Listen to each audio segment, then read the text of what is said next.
launch conductor in mission control, we pause at this moment in our countdown to remember and honor the lives of each of the participants on the Celestis Memorial spaceflight. Their presence on this flight signifies a commitment to the opening of the space frontier shared by all of us.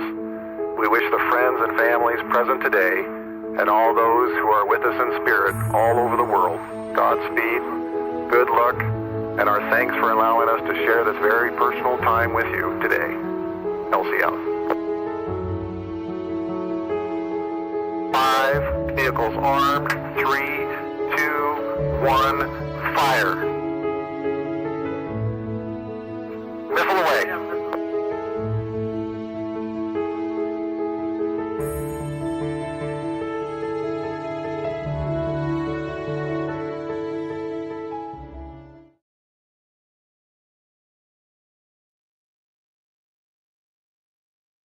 Oh, hey, good evening, everyone. My name is Mark, and I am one of the Celestis ambassadors. This is very unusual because our CEO and our president are super duper punctual to everything in life, I do believe. And the only reason that I do not see them online with me yet is that there must be some major computer problems where they're coming from. I'm sure they will send out a message to us shortly as to when they plan to appear, but I can stretch a little bit, so bear with me, hang around. We have a really good, interesting show today, as each and every one of our shows are. This is basically a mission update, but along with all of our mission updates, we always do something special, like have guest hosts online or show you some interesting facts. But this show is no different than what we've done in the past. We have some very important people that will be joining us later on. I'm going to put this right now. Let's see here. Okay, it says here, if you have any questions whatsoever about any upcoming flights, anything about Celestis, me personally, you can join our chat room and you can go ahead and enter any question you may have about our existence, what we do, what we plan to do, and things of that nature. And in the meantime, and what we'll do is we'll respond if it's not us personally here online.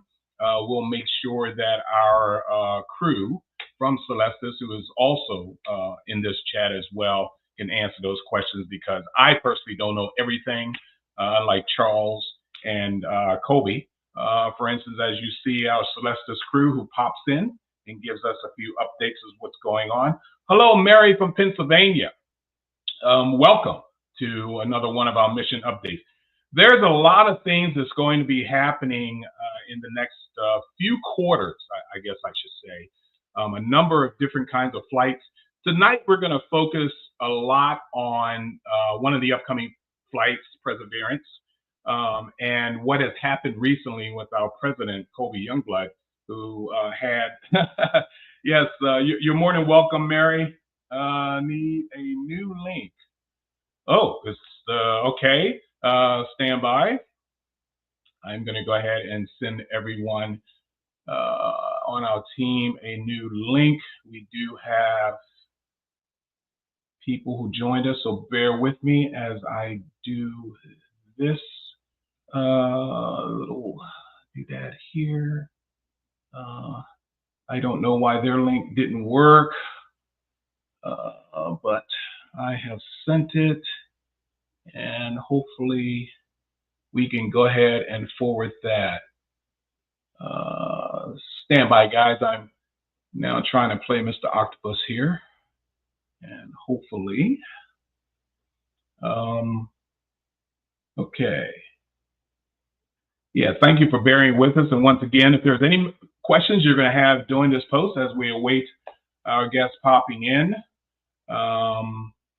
please ask. Go ahead and you can fill it in the chat room as we speak, and it'll be in the queue. We'll try to get to every single question. Actually, we won't try. We will get to every single question that's asked here online. As our president and CEO clicks in, well, I hear one. Who is that? All righty. So, without any further ado, I'm going to go ahead and bring Colby up while I kind of play Mr. Octopus in the background. Hey, Colby, welcome. Hey, Mark, how you doing? Without any further ado, I'm going to go ahead and bring Colby up while I think that's your speaker in the background there, Colby. Welcome. Hey, Mark, how you doing? Without any further ado, I'm going to go ahead and bring Colby up. Can you hear me now, Colby? That's your speaker in the background there, Colby. Yeah, we're having some. There. Let me know if you can hear me or not, Colby. Yeah, we are having some problems. Mark, can you hear me? Yes, I can. Okay. Yeah, there's a lot of, I'm getting a lot of feedback. Yes, I hear it as well. I'm not sure why. But you stay on. Speak to the crew here, and I'm going to go ahead and pop out. I'm getting a lot of feedback. Yes, I hear it as well. I'm not sure why. But you stay on. Speak to the crew here, and I'm going to go ahead and pop out. I'm getting a lot of feedback. I hear it as well.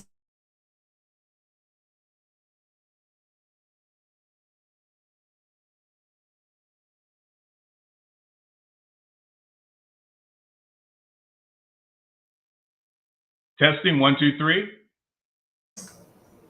Okay, there was what sounded like an infinite loop. I was just trying to mute myself to let that get off. Can you hear me now? I hear you perfectly. Excellent. Okay, so I just want to welcome everybody. We are definitely having some issues. Myself to let that get off. Can you hear me now? I hear you perfectly. Excellent. Okay, so I just want to welcome everybody. We are definitely having some. Mark, we're still getting some kind of loop feedback. What do I need to do to stop that? Excellent. Okay, so I just want to welcome everybody. We are definitely having some. Colby, you may have to pop out and pop back in and see if we can cure that. So we'll see you shortly. Okay, folks, we don't have issues like that before. That's very unusual, but they're saying we all sound great online here, but for some reason we're getting a loop of feedback here, and I've only seen that happen once before, so this is very unusual that it's happening now. Nonetheless, we're going to have a great program here for you, if not shortly delayed.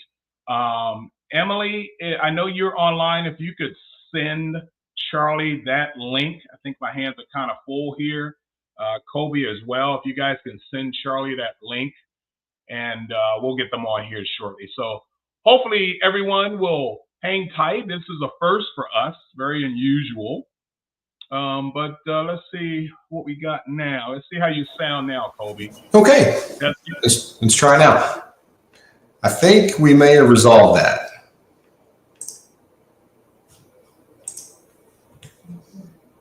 Testing 1, 2, 3. I can hear you. Can you hear me? Yeah, very well. Excellent. I'm going to stop talking. I'm going to mute myself. Okay, thank you. So, welcome everyone. Again, we apologize for the technical difficulty. Like Mark said, this has never happened before, so please bear with us as we push through this. But again, want to welcome everybody to our December live event. We have a really good show tonight. We've got a couple of really cool people that we'd like to introduce, and awesome book. And Mark, and I was going to ask, we really didn't get a chance to talk in our like we normally do. Is Emily queued up and ready?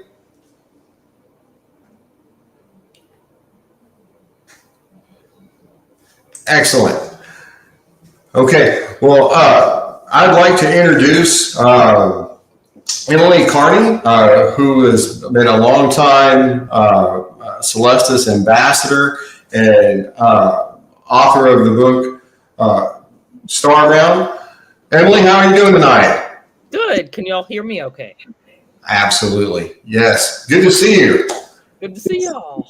Hey, we apologize for all the technical difficulty that we're dealing with, but man, it's been a long time since I've seen you, so it's great to see you, and I wanted to introduce you. And if you could tell us a little bit about the book and who you co-authored this book with. Yeah, well, this is our book. It's Starbound here. Starbound, the subtitle here. I have a copy right here.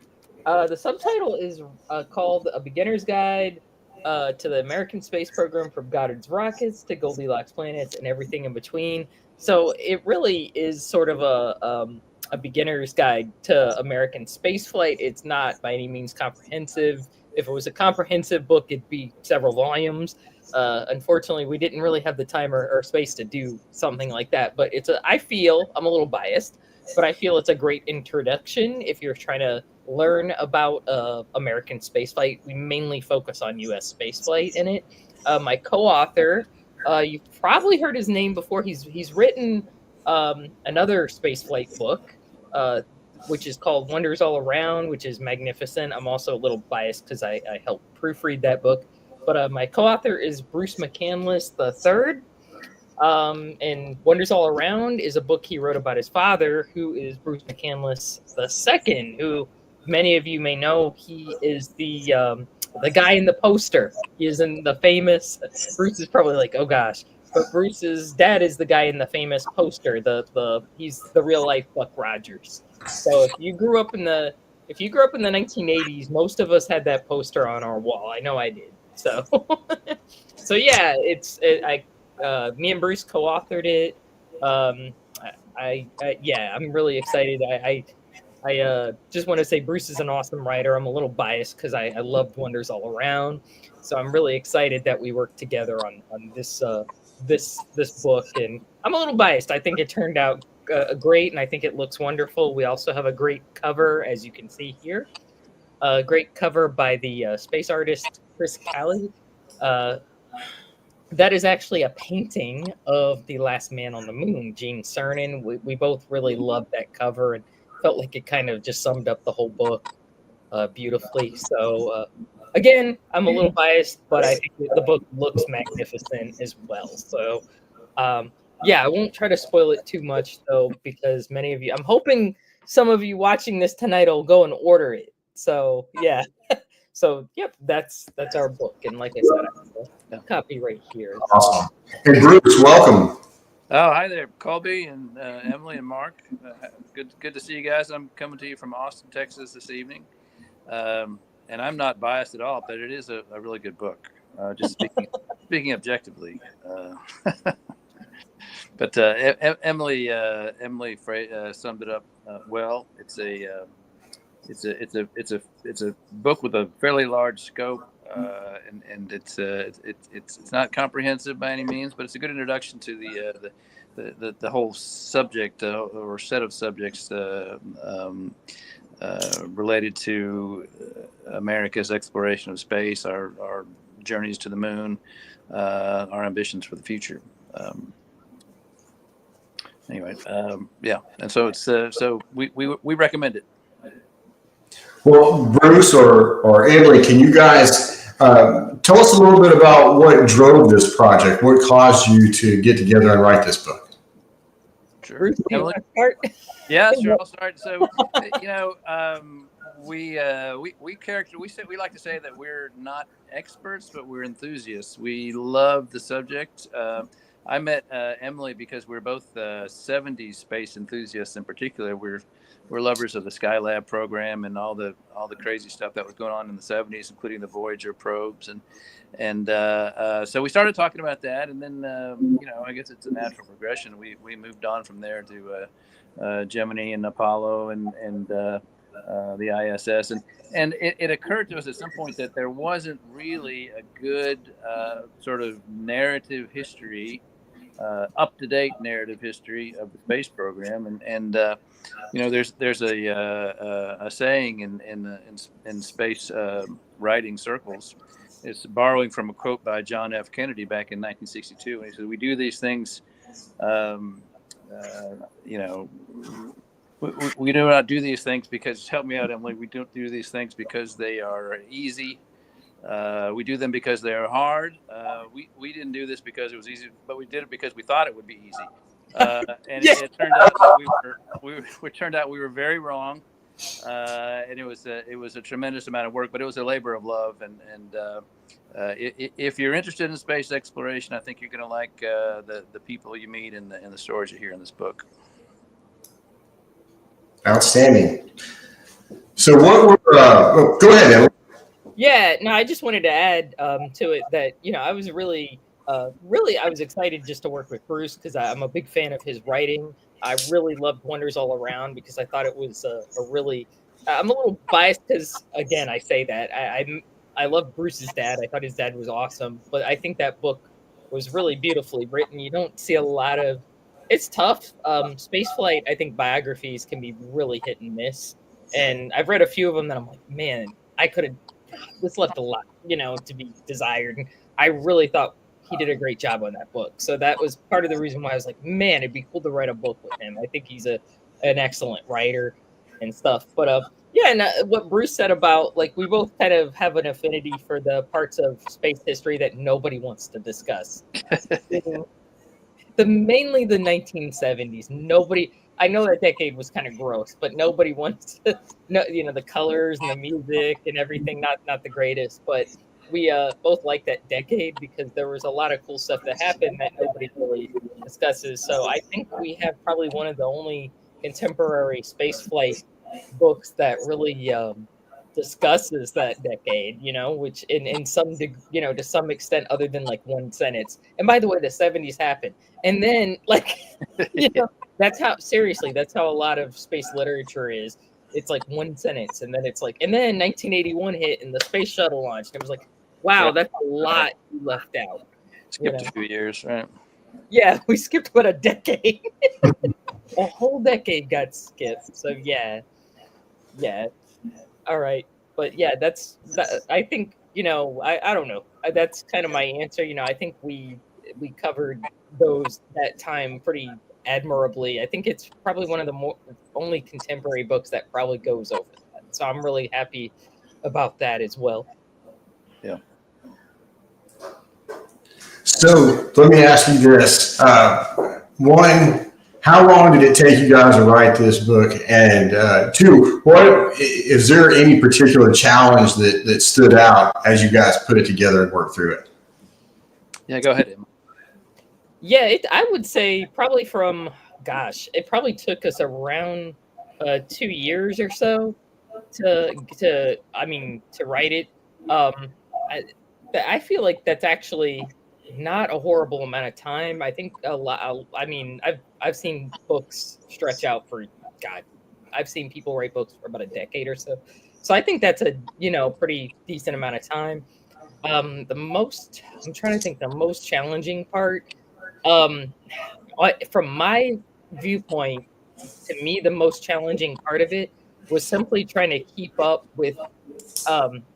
It's twofold. Number one, deciding what goes in the book, because there's a lot to American spaceflight history. Like, how do we, what do we put in here? Because I'm sure we left out a lot of stuff that I'm sure somebody's going to say, well, you didn't talk about this. And I'm like, we don't have, if we talked about everything, it'd be like about, 1,200 pages or so, if not more. So, we kind of had to, jump around a bit and, pick what we wanted to really put in. I think another challenge was at this point, and Colby, you know about this, is that space is moving so quickly. There's so much going on right now in space flight, with all the launches and stuff, that it's hard to keep something like that current, because a lot's going on. Yeah, I'll amplify that. We really thought that we had done our homework and read all the news stories and had written a book that was completely current. And in fact, we had, and it was current for about 23 minutes until everything else started happening, And Emily's right. It took us a couple of years to write the book, and we thought we were done. And then what we didn't realize is that the editing process took us a whole lot of time. we went back and forth with the University of Nebraska Press, our publisher, and also the publisher of a whole series of excellent space books. It took a heck of a long time. And, as Emily said, really the biggest challenge was figuring out what was important enough to talk about, and what we thought or what we think is something that is best left on the editing floor, the cutting floor. And I'm sure we didn't get it all right, but we cover a heck of a lot of material, starting from Robert Goddard and his early liquid fuel rocket experiments, and going all the way up through recent congressional hearings on UAPs, what we used to call UFOs, and all sorts of things in between. So just winnowing through the tremendous amount of material out there, it was sort of the biggest challenge, I'd say. I think when Starliner happened, I don't know about Bruce, but I think I had a bit of a nervous breakdown, because I was like, how are we going to explain this? Yeah, they launched it and they're still there. Like, they're still there. How do we explain this? I think we both had a little bit of a like, oh God, how do we talk about this? But actually I think, it's pretty current in the book, but yeah, things happen so quickly that nowadays it's different from, I suppose, Shuttle or Apollo or anything like that. So that, yeah.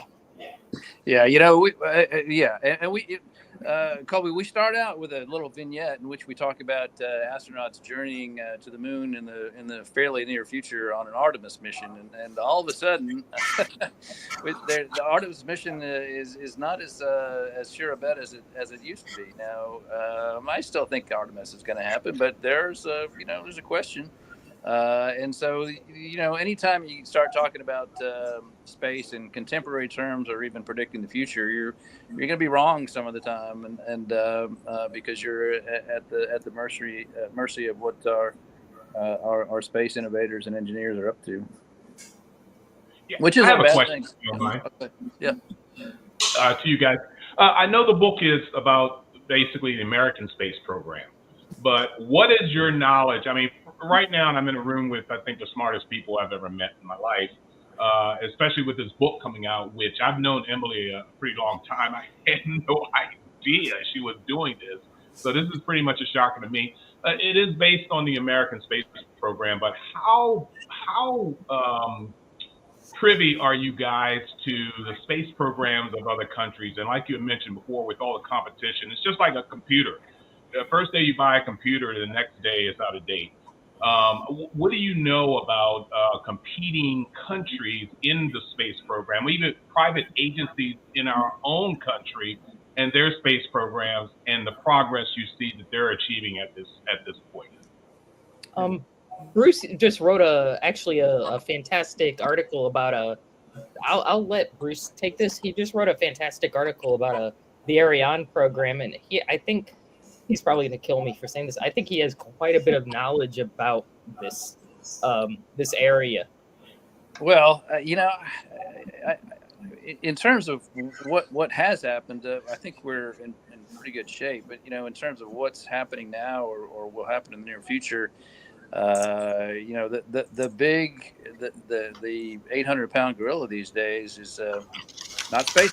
It's the Chinese space program, which has come from way back in the field to now being a pretty competent competitor for the United States. And in fact, if you were to put the Chinese Space Agency up against NASA head to head in terms of innovation and progress, I'm not sure who wins that contest. The Chinese have plans for a manned lunar landing.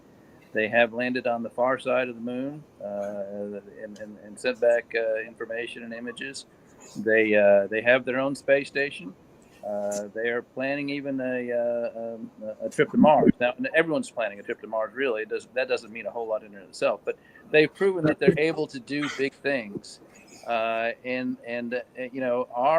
military and space agency deep thinkers are preoccupied with China and what China's up to. I can't say that I know for sure, but I do know that they're very active and they're very good.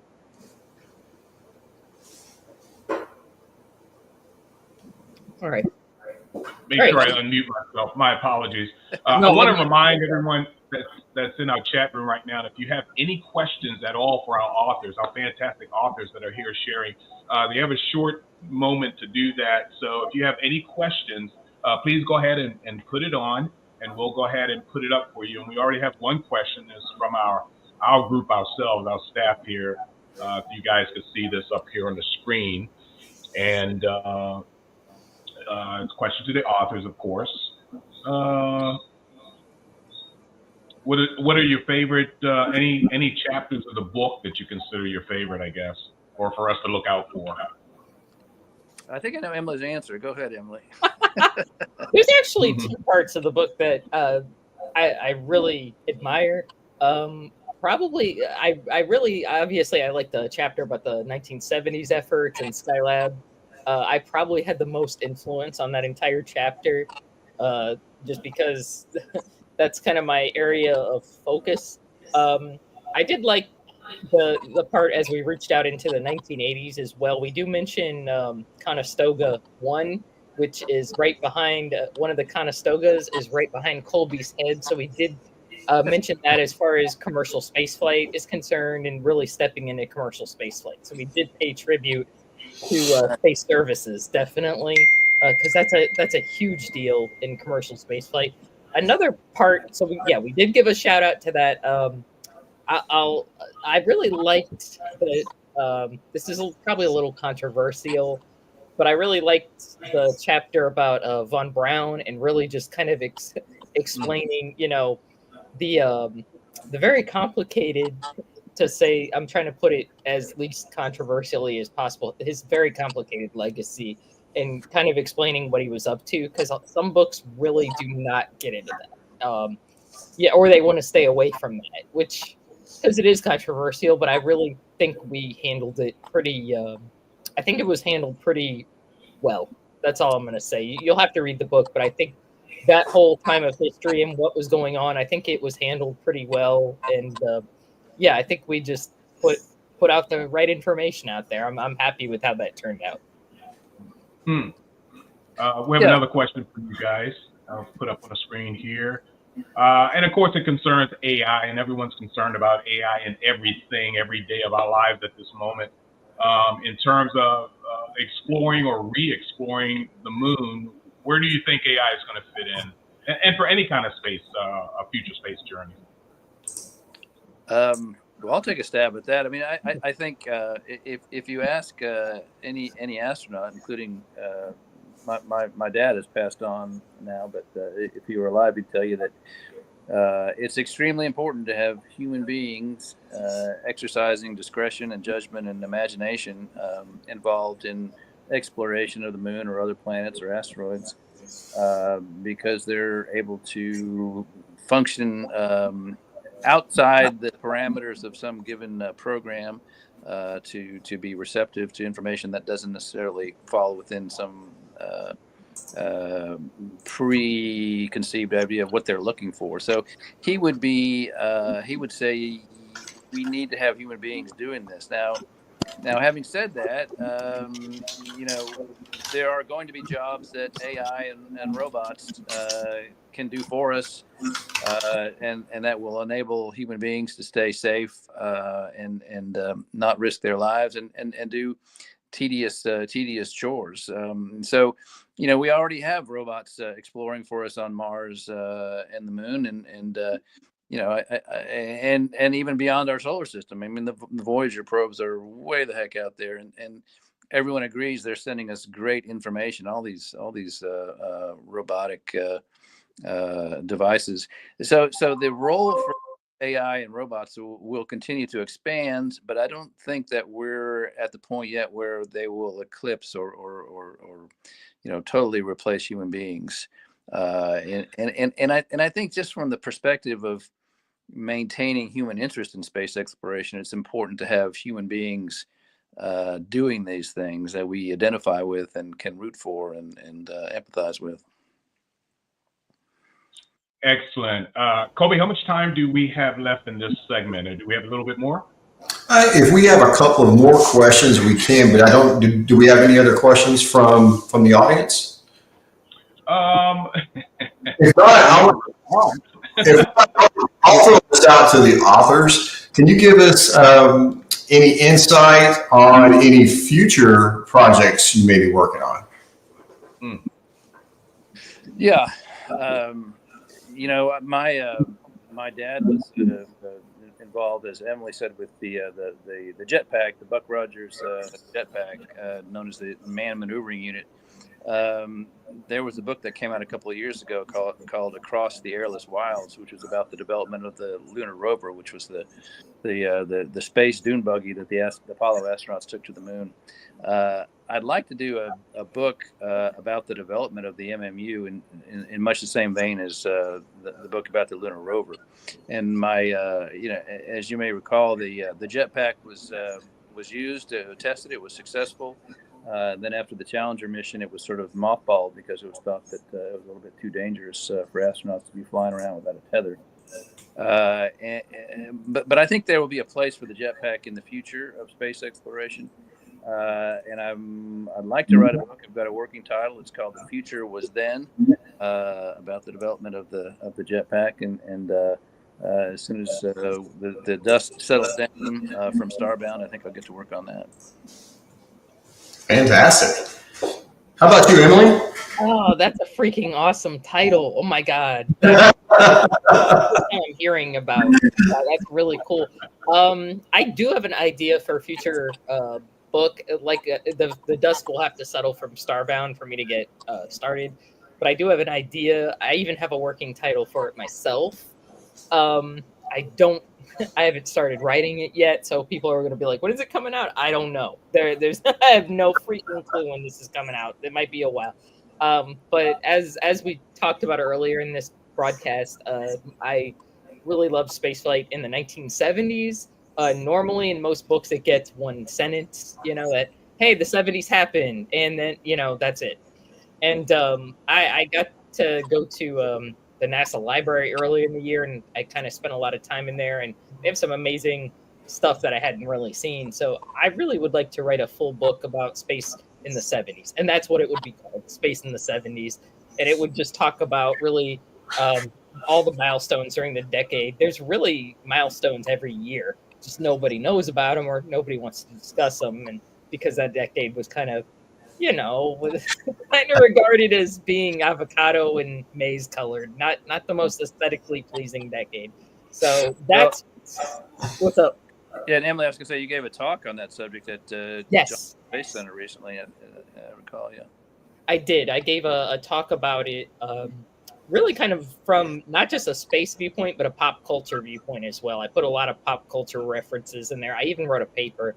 So that's kind of the prototype for the book, so to speak. That's sort of the basis for it. But I haven't, I'll be honest, though, it'll be a while before it comes out. But that's what I would like to do next.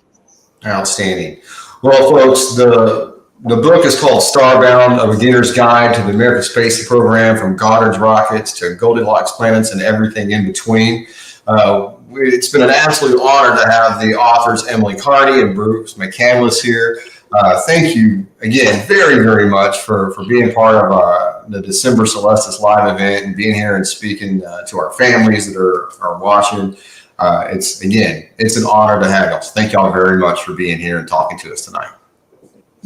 Emily, Bruce, thank you guys so much, and hope to have you on as soon as you get that next book out, if not earlier. Okay, very good. Thank you. Sounds great. Thank you. Yes, Thanks, Emily. For those of you who are interested in the book, we've got the link where you can go and pick that book up. I believe it's in our comments section. Isn't that right, Mark? Where anyone can go and pick up that book. I just put it up on the screen. Fantastic. Yeah. So, there was a side question there for them, I'm sure, Emily and Bruce. They're asking about, Mary asked about Space Camp. Has any of you guys attended Space Camp? Emily, I see you in the lobby there. Wave your hand if you've been. Okay. Yeah. Space Camp. I'll leave after this question. I've never been to Space Camp as an adult. I never did it as a kid. I would love to do it as an adult at some point. I just have not had the time over the last few years. I need to do it at some point. I got to do adult space camp at Huntsville or at any of the places that do space camp at some point. I've looked into it and it looks like fun, but it's just the time has never presented itself. So, but I love Huntsville. That's great. All right. Hey guys, you ought to put this on your Christmas list. This will be a great book, especially if you have a lot of readers. Two of us here, Emily and I don't know if Bruce does. We live in Florida, and we always need something dragged to the beach with us, and I'm sure this will be a great read for you guys to pick up at Christmas time. Mary, thank you so much for sharing a lot of information, especially on your Facebook page about the book, the link, the whole 9 yards. If you guys can share the link again as well, we appreciate it. If you don't see it, if you don't have it now, because I'm looking for it as we speak, go ahead and contact us here at Celestis, and we'll get you all the information you need about this fantastic book. Thank you again so much, Emily. You're fantastic, dear. Thank you, Bruce. I appreciate it a lot. It's wonderful to speak to you guys. I'll talk to you soon. Like I said, good seeing you. Good. Bye-bye. Hey, to answer your question, Colby, no, our CEO, Charles Chafer himself, has not made an appearance, and I'm sorry about that, but I'm sure you can ask any questions here because our staff is online, as well as our president, Colby Youngblood, here. Colby, should we move on to your visit since I have things for you, and then we can get to all the updates? So let me explain. Yeah, because we're obviously this is odd. He's usually here, so there's definitely something I probably assume. If I had to pick something out of a hat, we're probably looking at some kind of technical issue in Santa Fe.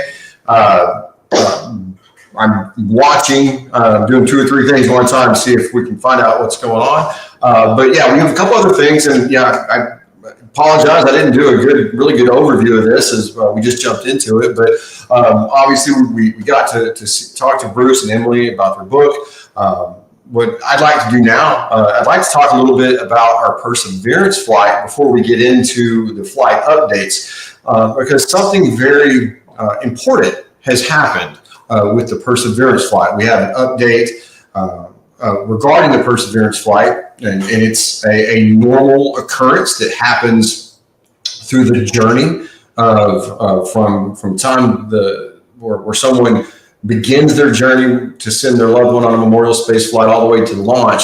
There's a lot of important steps, but one of those steps is where we actually hand the flight capsules off to the provider in a step that is called the handoff.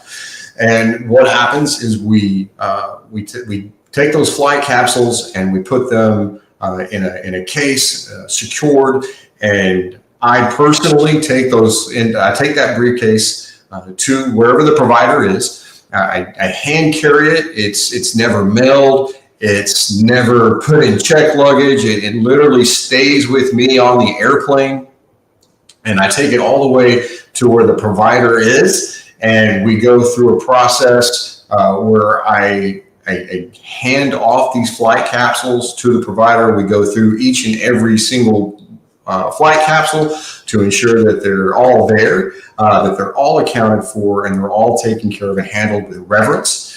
And you'll see I got some really good photos of the Perseverance handoff. It happened on November the 16th, or November 13th. I hand carried the Perseverance payload to Munich, Germany, to a company called the Exploration Company there in Southwest Munich. I met with I met with their entire engineering team, their lead sales guy, and we went through the whole process of accountability and prepared them to be integrated into the rocket. And so there's a couple of really interesting things that happened while I was there, and we've got some really good photos. Mark, if we can start the photos, I'll kind of walk everyone through the handoff there at the Exploration Company. So they have what's called a clean room And notice that we're in the gowns and the hair nets. The box there you see is that is the Perseverance flight, and all the capsules, the payload, were all in that box. And Mark, you don't have to. You can just kind of go through pretty quick as we go through. So here is the box. We'll go to the next. And so here is this is what the flight capsules look like as I'm transferring them en route. That is just the top portion. There's actually a whole nother level below those. Next. And this is where we're just preparing I'm showing them the flight capsules, and they're taking a couple of photos for their records. Next. So if you see there's a cube right next to the briefcase. What I'm doing is I'm actually doing the integration into the cube. The cube is the carrier. The carrier was created by Celestis. Most of the time, the carrier is created by the engineers of the spacecraft that we're flying on. But the exploration company gave us the parameters, the exact parameters. And so we were able to we actually 3D printed the carrier. And so we were able to do that. And I took both of those with me. The capsules obviously flew with me. The cube flew with me too. But here's another good example, or another good photo of the flight capsules on the bottom row. And you can see I'm taking the flight capsules and putting them into the cube or the carrier. All right, next. This is another good photo. You can see this gives you a good idea of what the capsules look like inside the cube or the carrier, and they filled up that cube. I don't think you'll get to see the final picture of that, but you get an idea as they stack up inside that cube. Next. This is a really good photograph of the spacecraft the Perseverance is going to be flying on. That mushroom-looking spacecraft is called the NYX, the NYX spacecraft. It is a orbital re-entry vehicle. That is the actual spacecraft, and you can see I'm there with their lead sales rep and engineer. But that's the NYX spacecraft behind us. One of the things that makes it, and let's hold right here for a second, Mark. One of the things that makes the NYX spacecraft unique is, at least especially to memorial space flights, is it's a re-entry vehicle. That NYX spacecraft will be carrying the Perseverance flight, and this will be the first time that flight capsules would have went into orbit, because that spacecraft is intended to go into orbit. So it'll be into orbit for about 3 hours, and then it will return back and parachute back down safely to the Pacific Ocean, just off the coast of Hawaii. But what you see here, this is a picture of me putting the Perseverance flight, which is now transferred into the cube, into the piece of equipment that's going to hold that cube. Now, what you don't see are the other payloads that are going to be inserted with it. Let's go to the next photo, Mark. This is a good photo of what the payloads are going to look. There are payloads that are going to fit in and around our Celestis Perseverance flight. But that is the piece of equipment that holds the Perseverance flight that's going to go inside the NYX spacecraft. Next. And that's just another picture of the Perseverance flight in the carrier inside that piece of equipment. Here's another good photo of the NYX spacecraft. And for those of you who follow this, one of the interesting things about the NYX spacecraft is that is not going to be its original size. They said that NYX spacecraft is about, I want to say, 4 meters high, or not 4 meters, but I think it was like 2 meters high. But the final Nick spacecraft that's going to be flying in 2 or 3 years from now is almost twice that size. The point of the Nick spacecraft is to supply the ISS. So the mission that the Perseverance flight is going to be on is not going to dock with the ISS. That mission is going to be to test the reentry and prove that it can re-enter the atmosphere. About 2 years after that, there will be another mission where the next spacecraft will actually dock with the ISS. And obviously, we're working with the exploration company to see if we can get our future flight on board. Then here's another one of the side shots of me with the exploration company, engineers, and the Nick spacecraft. All right, and this is the final shot with me with the exploration company engineering team. All right, Mark, does anybody have any questions out there regarding the handoff?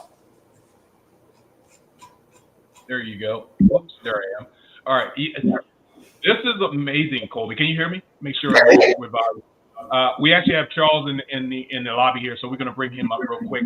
Okay. But I want to ask a question. You were in Germany the same time I was. I think so. Yeah. I was there on the 13th as well. As like, holy mackerel! I wish I was a little further away from you. You were at Munich. I was in Mannheim. Yeah. But that is absolutely amazing. But there was a question that Mary asked. Let's see, where is that? First off, she says, "Will these photos be on the website?" She also asked, "Oh, here we are. I found it." She asked about the capsules with the DNA. Are they in that grouping as well? I believe there are a couple of DNA capsules with the Perseverance flight, but yes, we fly cremated remains and we fly DNA on all of our missions. So whether it's Earthrise, Earth Orbit, Luna, or Voyager, we fly DNA and ashes on all 4 of those flights. Right, that's fantastic. Let's go ahead and bring our CEO and guru here.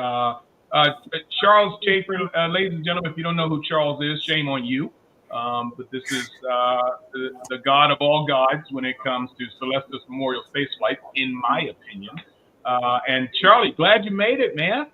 Yeah, sorry, I had some real technical challenges across the board, but it looks like you guys carried on very well.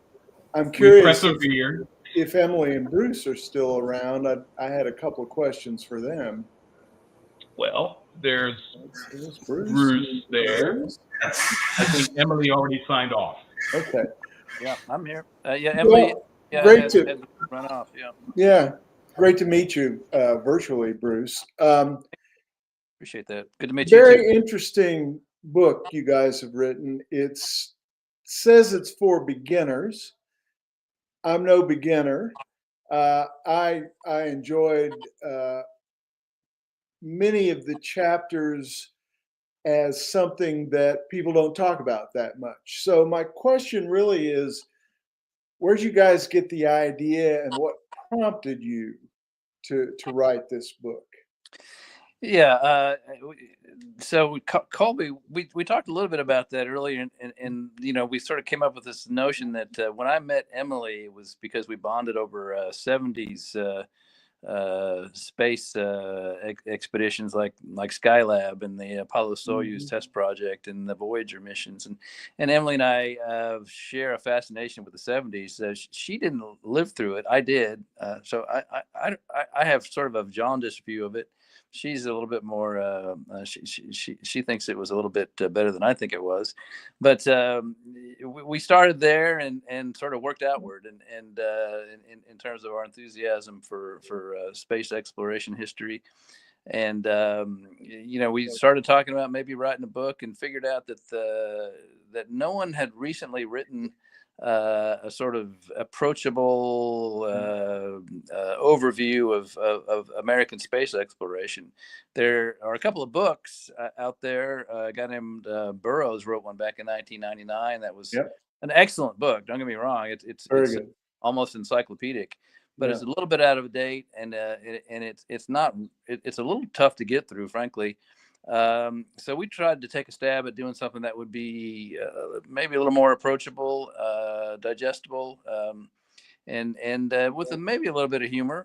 We tried anyway, and so that's where Starbound came from, and we hope we covered the right things. We couldn't cover everything, but we hope we got the right stuff down there. Well, speaking of the 70s, one of the missions that was so important, I think, in the 70s, but I'll bet you there's a good percentage of our audience and certainly of our listener group who have never heard the story of the Voyager Golden Record and of the Voyager mission and of the work that Carl Sagan and others did to pull together a musical score that began with Chuck Berry and ended with Tchaikovsky.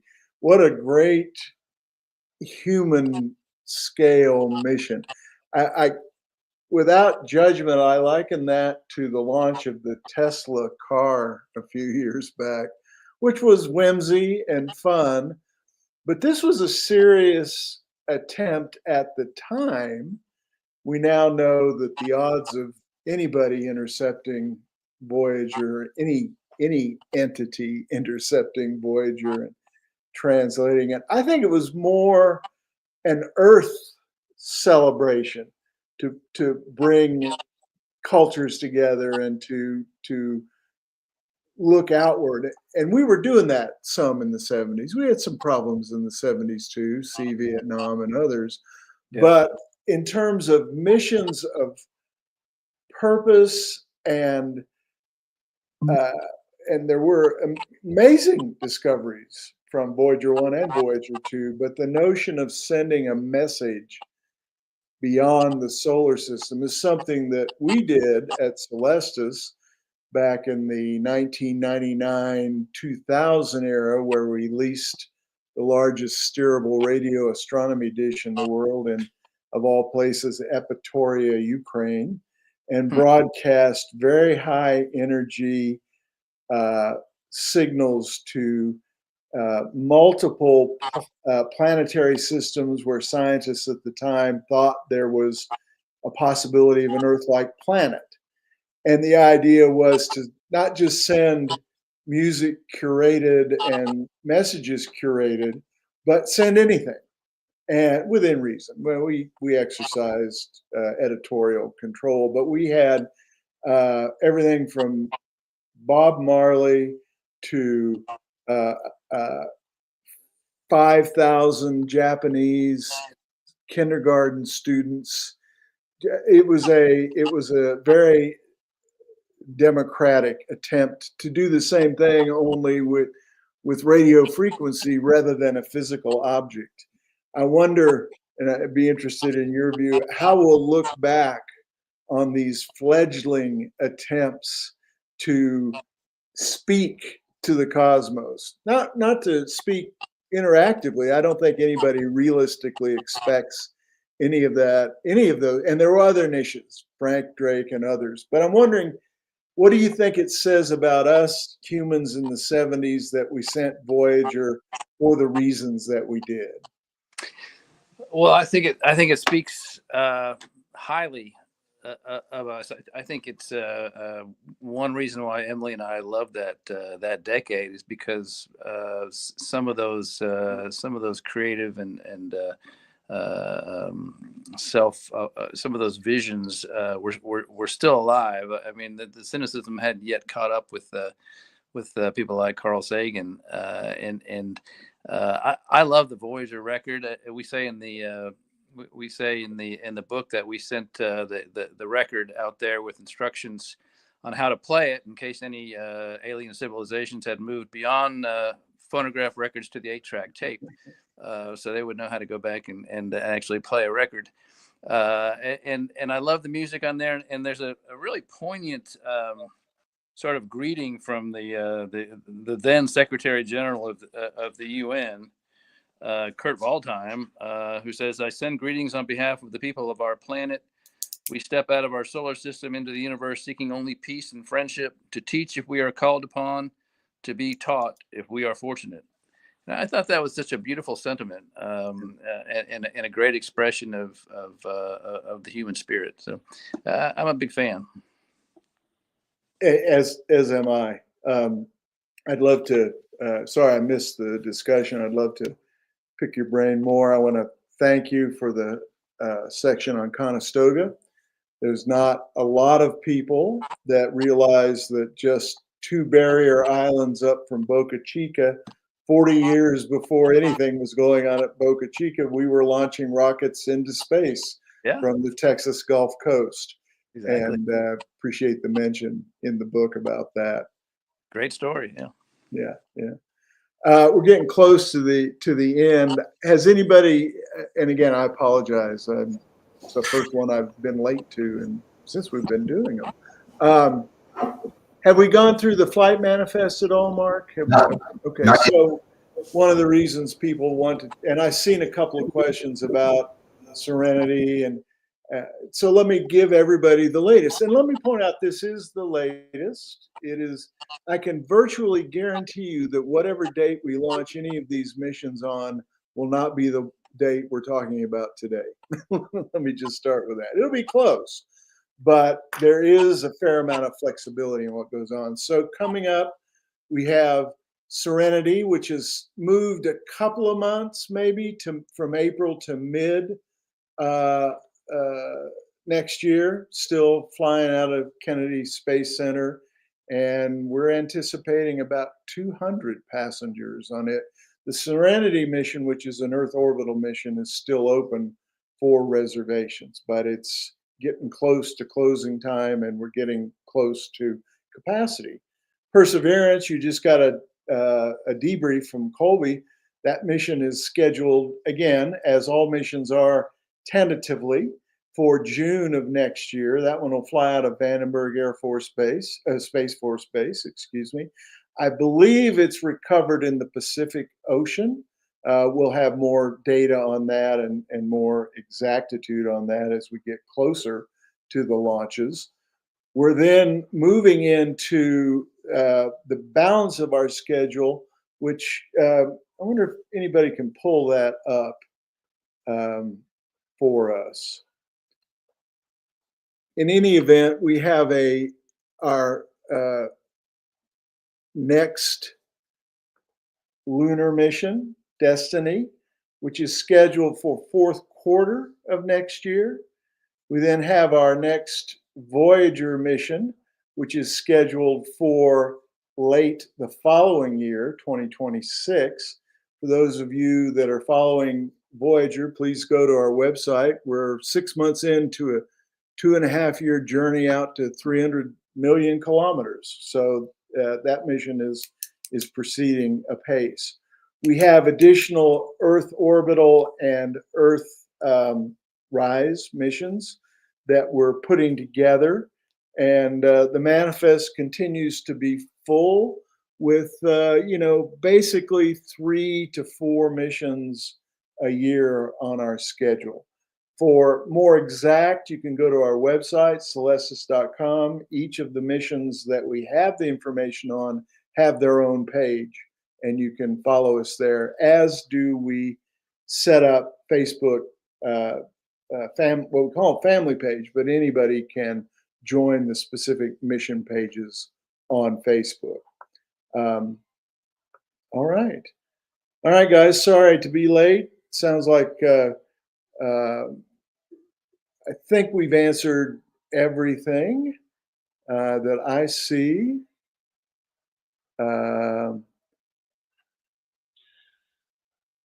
I'm going back through it too, Cheryl. Yeah, lunar missions, yes. We release information when we have agreement from all parties who are subject to non-disclosure agreements until such time as all parties agree to release specific information. So what we're giving you is our working schedule for all of these, the ones that we've agreed to with the providers, Perseverance, Serenity. We are releasing additional information on, but the other missions are well under development. They just happen to be governed by non-disclosure agreements until, for all the good reasons, until everybody's ready to release their schedules. I don't see any other questions. I saw a question about someone asking if the Serenity was going to be on a SpaceX Falcon 9. Well, yes, it is. That's, I think that says that on our website. I hope it does. That's been a real workhorse because of the rideshare missions that SpaceX does. We always go as a secondary payload. And of course, we've flown on Vulcan, we've flown on Pegasus, we've flown on Taurus, we've flown on Lockheed Launch Vehicle, we've flown on Up Aerospace Space Loft rocket. We're agnostic as to vehicle as long as it passes our reality test. And so we don't fly with cartoon vehicle companies, but the missions that we have keyed up and that we've accomplished, we're looking back now on 2024, and my goodness, we got 3 missions off this year. That's a record for us. We put, about 400 folks into space this year. So the pace keeps quickening, and that's good news. We have some new missions under development that will be exciting. We'll probably be announcing early next year. So hold on for that. And I think that's about all I've got, Mark, unless you've got if you've spotted other questions that we haven't gotten to. No, I think you covered them all. Okay. Serenity, Perseverance, we spoke about.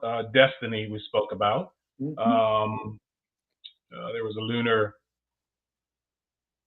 mission question here, but I think you covered that already. But yeah, as usual, we ask all of our the folks that are watching that if you do have a question that was not answered here, doesn't mean it won't be answered. Please contact us at Celestis. We'll get back to you immediately. If you haven't asked it right now, you might want to get it in real quick. Charlie, glad to have you back. We were worried, but Kobe and I held up the ship as best we could. Yeah, and thanks to Bruce and Emily for coming on board with us. We post these both on our YouTube channel and on our YouTube channel, and they get a lot of views subsequently. So I hope we got some good word out about your book. I'm enjoying it. As I said, I'm not a beginner, but I'm learning a lot. So thank you guys for showing up. How's our tracking system working right now? Is Enterprise on our website right now? Yeah. Yeah. Oh, yeah. Okay. Well, there's a thank you there from the Enterprise family. As is Harmony. Harmony. Okay. Yeah. Right. So. If there's any questions, there's a website you can contact us at there. I'd like to thank all of our Celestis staff people who always jump on these questions almost right away. We don't put every single question that's asked up on the screen, but our staff sees it and they get on it almost immediately. So thank you guys so much for being there. Also, if you don't know of our website, that's where our website is. Bruce, we do this thing every month or so, fewer as it gets closer to mission. So you're getting a behind the scenes look of what we go through and enjoyably what we go through in terms of informing our families of future launches. So I hope it's been a little bit of an education or wide opening experience for you there, Bruce. Oh, I think you muted yourself. Let's go back. There you go. Go ahead, Bruce. Yeah, sorry about that. Yeah, no, thank you for having me on. I enjoyed it and found it very interesting. Thank you. Got it. Charles, Colby, I think that's it. Somebody asked about the tracking module that's sold on our site. Tracks multiple, does it track multiple flights, or is it a single track? There are multiple flights being tracked. We have a couple of missions that we did back in the 1990s that will be in orbit for 250 years or more. So those missions will be up on the site for a long time. All of our active orbital missions, those that have not re-entered as a shooting star, are on the tracking site, and the Voyager Deep Space mission is on the tracking site as well.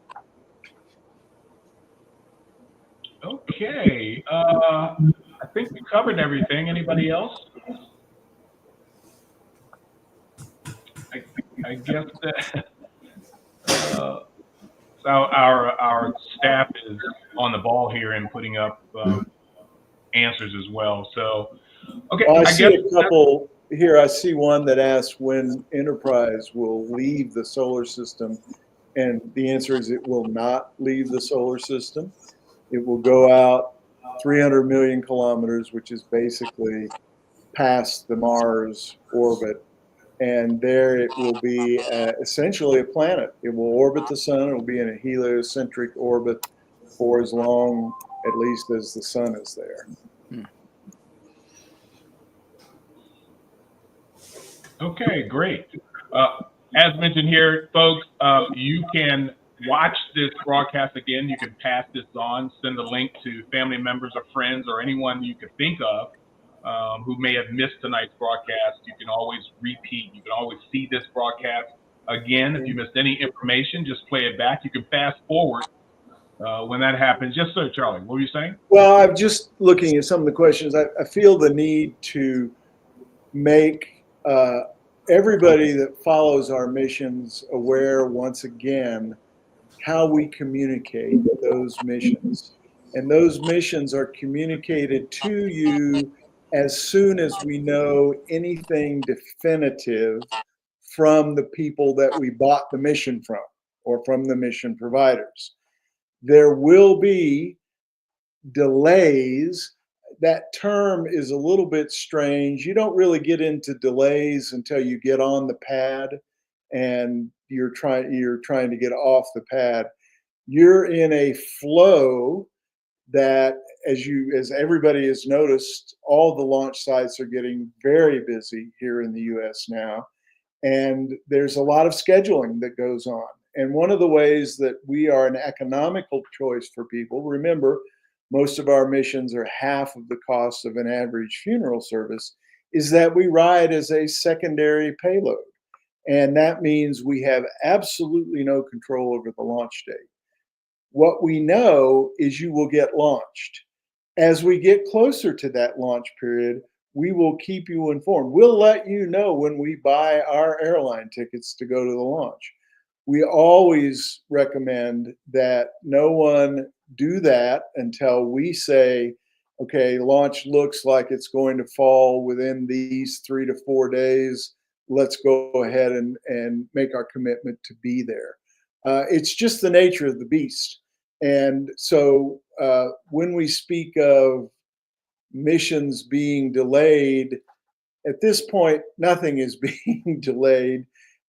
It's being adjusted to the realities of space launch schedules. That's kind of one of the things, we're not just something that is like catching an airline flight and you can have pretty good reliance on that. It's still space, it's still hard, it's still special. And so we always are telling people, I'm surprised that we have to do it as often as we do. Don't make non-refundable reservations. Don't go ahead and jump in and say, well, you said it was going to be April on the website, so I bought my tickets. Don't do that, please. We'll work with you. We're really good at staying in touch with all of our participants and providing. But the final thing is we always have for 30 years announce changes to the launch date schedule first on our website. So whenever you have a question about what is the launch date for my mission, go to our website. The most up-to-date information is there.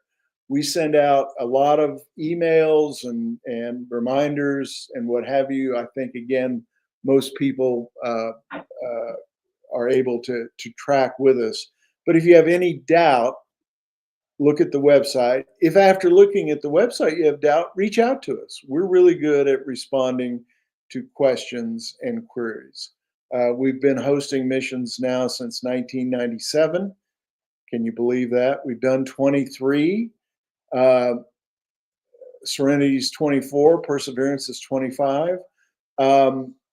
We're, as I said, if you have a loved one that's scheduled for a mission, know that that mission will be launched, and know that we will stay in touch closely with you as we get nearer to the launch. What do you mean by near?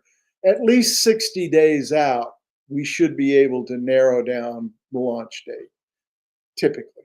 And then 3 weeks out, we'll probably have the range schedule so that we know what date we're scheduled to launch. But even remember, even when the range schedule is complete, there's just so many things that have to go right for a launch to take off. Technical, weather, range schedule. There's just so many things that can cause that launch. And nobody wants an on-time failure. Everybody wants to have a successful mission.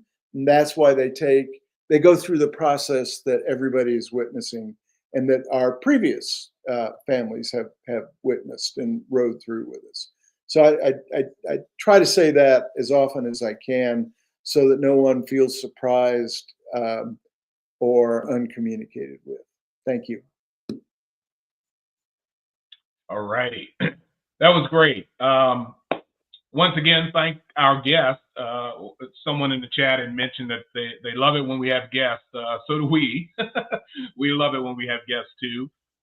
We tell you these information, this level of information, because not everyone gets the information that we give them at the same time, if they think at all. We do try to fulfill every question. So just make sure if you have any, just tell us and we'll be there to answer them for you. Charlie, do we have any idea when our next mission update will be?